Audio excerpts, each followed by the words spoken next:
And welcome to your channel let's learn with Kavi. तो आज की इस वीडियो में हम लोग अपना नया टॉपिक विच इज एडजेक्टिव, विशेषण, वो डिस्कस करने वाले हैं। हमने बाकी 2 पार्ट ऑफ स्पीच कंप्लीट कर लिया है, नाउन्स एंड प्रोनाउंस।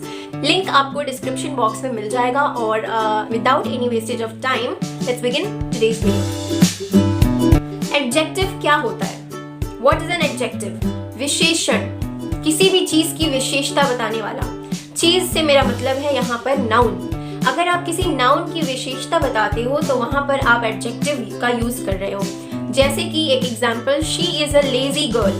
तो यहाँ पे लेजी जो वर्ड आया हुआ है गर्ल के लिए, वो गर्ल की विशेषता बता रहा है कि गर्ल किस तरह की है, वो लेजी है। तो ऐसे वर्ड्स जो नाउन की विशेषता बताते हैं, नाउन का वर्णन करते हैं, उन्हें हम लोग एडजेक्टिव बोलते हैं। इसका डेफिनेशन आप नोट डाउन कर लीजिए। अ वर्ड दैट डिस्क्राइब्स और qualifies a noun is called an adjective.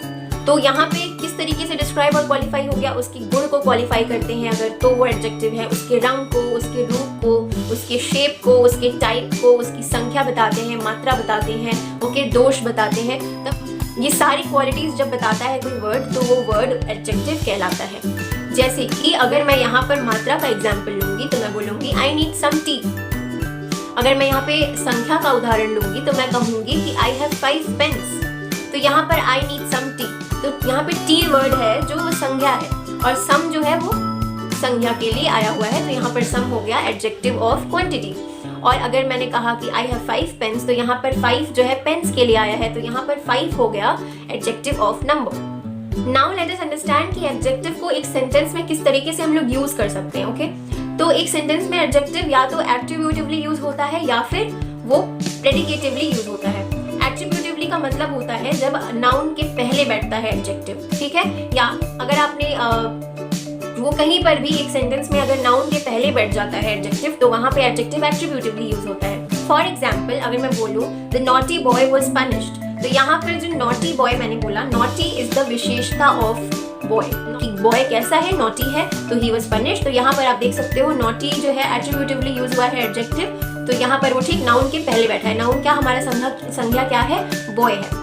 Okay, दूसरा जो है प्रेडिकेटिवली, जब भी एडजेक्टिव किसी भी सेंटेंस में नाउन के बिना अगर रहता है, यानी कि नाउन से दूर बैठा होता है, अकेला बैठा होता है एक सेंटेंस में। For example, the boy is naughty. तो यहाँ पे नॉटी जो है बॉय की ही विशेषता बता रहा है, पर वो नॉट बॉय से बहुत दूर बैठा हुआ है, बॉय के साथ नहीं बैठा या उसके पहले नहीं बैठा है, वो अकेला बैठा हुआ है नॉटी के सेंटेंस में। ठीक, इस सेंटेंस में नॉटी अकेले यूज हुआ है, तो यहाँ पर नॉटी को मैंने प्रेडिकेटिवली यूज किया है। अगर आपने सब्जेक्ट और प्रेडिकेट का डेफिनेशन और उसका कॉन्सेप्ट नहीं समझा अभी तक तो जरूर जाकर मेरा पुराना वीडियो देख लो, फिर इस वीडियो पे वापस आके इस कॉन्सेप्ट को समझो। तो यहाँ पर आप देख सकते हो कि जो नॉटी है वो प्रेडिकेटिवली यूज हुआ है। तो हमने ये समझ लिया कि यूजेस किस तरीके से होती हैं एडजेक्टिव की, एट्रीब्यूटिवली एंड प्रेडिकेटिवली। अब हम लोग जान लेते हैं कि कितने काइंड्स होते हैं एडजेक्टिव के। तो एडजेक्टिव के 8 काइंड्स होते हैं। क्या क्या है वो?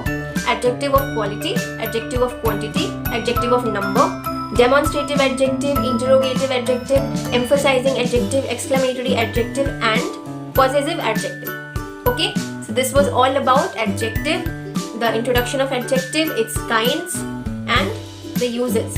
So now it's time for some new words. Word number 1 is scrap.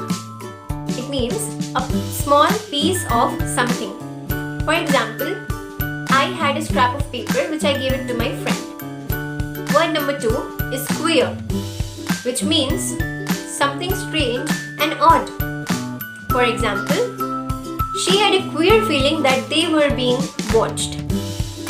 So that is all for today, and stay tuned for my other series for the next part of adjectives, where I am going to explain what are the kinds of adjectives. So if you liked my video, do like, share and subscribe to my channel, and do comment down if you have any queries or if you have anything to say or tell me, and I'll meet you in my next video. Till then, take care and bye.